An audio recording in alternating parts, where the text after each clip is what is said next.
Hello' everyone, আশা কৰোঁ আপোনালোকে সকলোৱে ভালেই আছে। ময়ো ভালেই আছোঁ।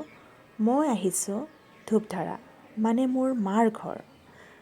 ছোৱালীৰ যিহেতু স্কুলৰ উইণ্টাৰ ভেকেশ্যন চলি আছে, মই ভাবিলোঁ ঘৰলৈ এপাক গৈ আহোঁ। আহিয়ে মনত ভাবিলোঁ ঘৰৰ এটা হোম টুৰ আপোনালোকৰ ওচৰলৈ দাঙি দেখুৱাওঁ। যদিও আপোনাৰ ভিডিঅ'টো ভাল লাগে, লাইক কমেণ্ট কৰিবলৈ নাপাহৰিব। এয়া আহকচোন ঘৰলৈ। এয়া ঘৰৰ পাছফালটো। ঘৰৰ চাৰিওকাষে সেউজীয়া গছ-গছনিৰে ভৰা। মোৰ মাৰ এইবোৰ ফুলৰ টাবত ফুল ৰুইছে। ইমান যে ধুনীয়াকৈ ৰাখিছে ফুলবোৰ। আৰু পিছপিনে সৰু এটা চোতাল আছে, য'ত মোৰ মায়ে কেতিয়াবা মাজে মাজে নানান ধৰণৰ কাম বন কৰি থাকে।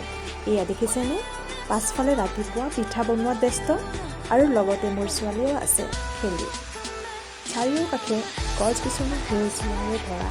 চৰাই-চিৰিকটিৰ মাত শুনিয়ে মনটো ভাল লাগি যায়। যেতিয়া আমি চহৰৰ পৰা গাঁৱলৈ আহোঁ, সঁচাকৈ মনটো ইমান যে ভাল লাগে। দেখিছেনে? ইমান ধুনীয়া গছ-গছনি, মোৰ ঘৰৰ চাৰিওপিনে সেউজীয়া গছ-গছনি, চৰাই-চিৰিকটিৰ মাত। মোৰ মাৰ ঘৰত দেখিছেনে? এনেকৈ মা মুৰ্গী চৰাই পুহিছে। চৰাইবোৰৰ ধুনীয়া হাঁহ, মুৰ্গী, চৰাই এইবোৰ দেখিয়ে মনটো ভাল লাগিছে। ঘৰত আহিলেহে আমি মুৰ্গীৰ মাংস, কণী, লোকেল চিকেন এইবোৰ খাবলৈ পাওঁ। এয়া পাছফালেদি আমি চিৰিৰে গৈ ঘৰৰ ভিতৰলৈ সোমাই আছোঁ।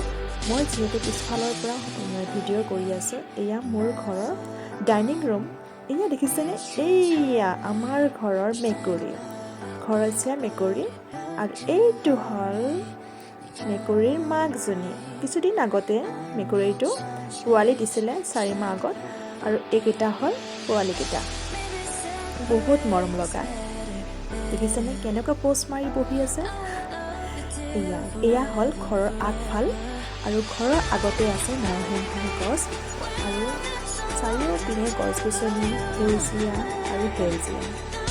গেটৰ কাষতে আছে এটা সৰুকৈ ঘাঁহনি এখনেৰে ভৰা। ভিডিঅ'টো যদি আপোনালোকৰ সঁচাকৈ ভাল লাগিছে, তেনেহ'লে লাইক কমেণ্ট দিবলৈ নাপাহৰিব। আৰু এইটো বাৰাণ্ডা, আৰু এইটো গেট। চাৰিওপিনে গছ-গছনিৰে ভৰা। আৰু যদি ভিডিঅ'টো ভাল লাগিছে, তেন্তে লাইক কমেণ্ট কৰিবলৈ নাপাহৰিব। ধন্যবাদ।